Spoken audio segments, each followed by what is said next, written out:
안녕하세요. 대배스 반도체 업종과 IT 산업 담당하고 있는 임주성입니다. 5월 30일 K&J 리뷰 진행해 보도록 하겠습니다. 지난번에 유리기판 이슈 상승 이후 상승분을 반납을 하고 나서 좀 잠잠하게 흘러가고 있는 상황입니다. 그러다 보니 사실상 현실적으로는 이제 K&J가 주력 산업인 이제 실리콘 카바이드링에 대한 반도체 전반적인 분위기에 대해서 계속해서 이야기를 좀 해봐야 될 것 같습니다.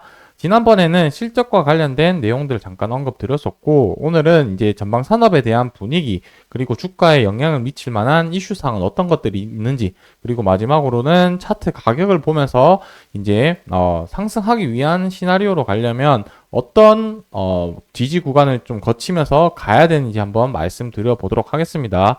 그리고 추가적으로 반대로 이제 상승 못하고 하락을 했었을 때도 어느 구간에서 지지받아야 되는지 이런 양 방향성에 대해서 같이 말씀드려 보도록 할 테니까 좋아요, 구독 한 번씩 눌러주시고 영상 시청해 주시면 감사하겠습니다. 전방 산업에 대해서 좀 확인을 하려면 아무래도 가장 중요한 산업군이라고 하면은 이 SSD 낸드 플래시 시장을 좀 잘 봐야 되는 게 중요하지 않을까라고 생각을 하고 있습니다. 지난번에 뭐 영상에서 간단하게 언급을 말씀드렸지만 이 부분에 대해서 좀 배경 지식을 여러분들이 알고 계시면 좋을 것 같은데, 우리가 시장에서 지금 AI 데이터 센터라는 용어가 계속 나오고요. 그리고 또 이전에는 데이터 센터라는 말이 용어가 이렇게 두 개가 같이 나오고 있는 상황인데, 요 두 개의 단어를 좀 혼동하실 수가 있을 것 같아서 한번 좀 구분 지어보고 넘어가 보도록 하겠습니다. 둘 다 데이터 센터긴 한데, 이 AI 데이터 센터랑 기존에 쓰고 있던 데이터 센터의 그 목적과 용도가 조금 차이 난다라고 보시면 될 것 같습니다. 그래서 AI 데이터 센터 같은 경우는 주 목적이 연산에 관한 내용이라고 보시면 될 것 같고, 데이터 센터는 저장 중심의 목적이라고 보시면 될 것 같습니다. 그러다 보니까 각각 구성하는 하드웨어 구성 방식이 조금 차이가 나게 되는데, AI 데이터 센터 같은 경우는 우리가 알고 있는 GPU나 램 같은 이런 연산 처리 기능에 좀 더 포커스가 맞춰져 있다라고 보시면 될 것 같고, 데이터 센터는 저장 중심이니까 SSD의 구성이 좀 더 높다라고 보시면 될 것 같습니다. 자, AI 데이터 센터라고 해서 SSD가 안 들어가냐? 또 그건 아닌데, 이 구성하고 있는 전체적인 비율로 따져 봤었을 때 SSD의 중요도가 상대적으로 좀 떨어진다, 이렇게 좀 이해를 해 주시면 좋을 것 같고, 자, 최근에 작년 연말 올해 초까지만 하더라도 데이터 센터 투자에 관한 부분은 거의 없었습니다. 왜냐면 이 AI 데이터 센터로 빅테크 기업들이 모두 투자를 진행을 했기 때문에 기존의 데이터 센터가 좀 외면받았고, 그렇다 보니 그 SSD는 결국 낸드로 만들어지는 거다 보니까 낸드 시장이 별로 좋지 못했었습니다.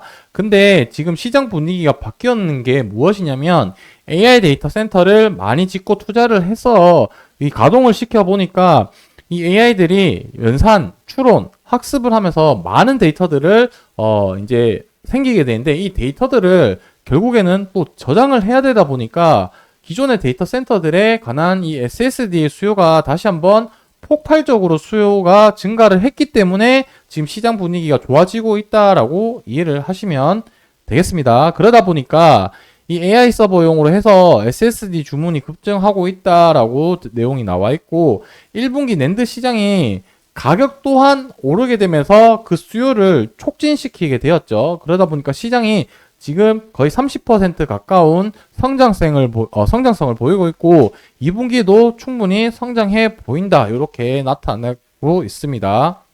뭐 밑에는 표가 뭐 이렇게 나와 있고, 이런 거 뭐 굳이 하나하나 따져 보기보다는 이런 전체적인 좀 흐름을 파악하고 있으면 좋을 것 같다라고 보시면 되겠죠. 그리고 추가적으로 제가 좀 말씀드리고 싶은 부분은 무엇이냐면, 금리라는 부분을 조금 한 번 더 말씀드리고 싶은데, 이 사이트 한번 좀 켜지면 다시 한번 말씀드려 보도록 하겠습니다. 결국에 반도체 소부장 기업들은 그 뭐라 해야 될까요? 반도체 업황을 따라갈 수밖에 없고요. 반도체 업황은 결국 뭘 따라가냐면 금리를 따라갈 수밖에 없다라고 말씀드릴 수가 있겠습니다.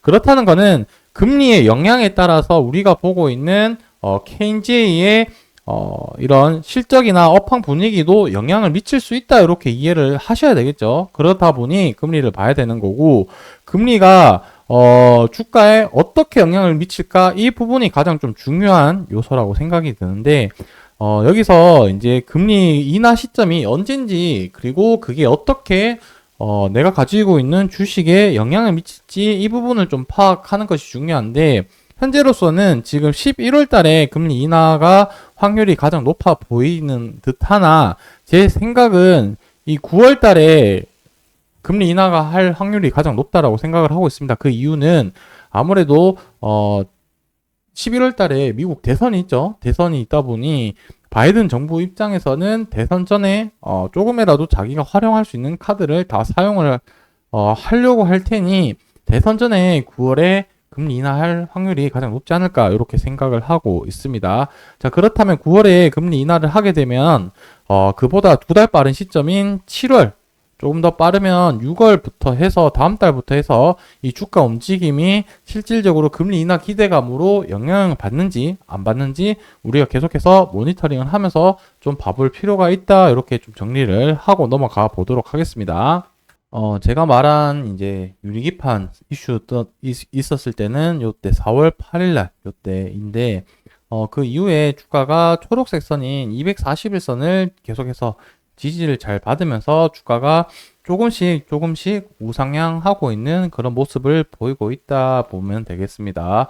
현재로서는 지금 노란색 선인 20일 이동 평균선으로 다시 좀 붙으려고 하는 그런 흐름들을 보이고 있는데 오늘 같은 경우는 뭐 시장 분위기가 지금 뭐 그렇게 좋지 못하다 보니까 주가가 그렇게 크게 반등을 힘을 못 쓰고 있는 것 같고 자 주봉 이번 주 내일까지 이제 중요한 점은 주봉이 마감되고요. 동시에 월봉도 마감되는 날이다 보니 이 월봉이나 주봉 마감에 따라서 앞으로 또 추세가 또 보여지는 부분이 달라질 수 있기 때문에 이 부분에 대해서 하나만 좀 보고 넘어가자면 월봉 같은 경우는 지금 종가 가격이 이전 월봉에 비해 종가 가격보다 높은 수준에서만 유지가 되어 준다라고 하면은 다음 달에 한번 다시 힘 받을 수 있는 그런 모멘텀이 되지 않을까라고 생각이 들고요.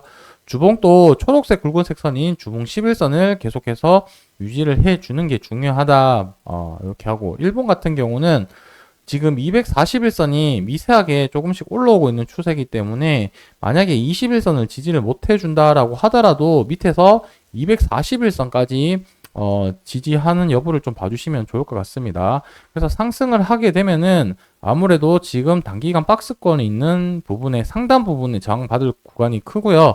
그리고 정말 단기적으로는 20일 이동 평균선 그리고 조금 더 20일 이동 평균선이 깨진다라고 하면은 밑에 241선 정도 기준을 잡아서 그때 구간에 왔을 때 대응하면 어떨까 이렇게 생각을 해 봅니다. 그래서 오늘 제가 말씀드리고 싶은 부분은 여기까지이고 추가적으로 또 변동 사항이 있거나 그 다음에 주가 변동폭이 있을 때 또 영상에서 인사드리도록 할 테니까 좋아요, 구독 눌러주시고 영상 계속 시청해 주시면 감사하겠습니다. 오늘 영상 여기서 마무리하도록 하겠습니다.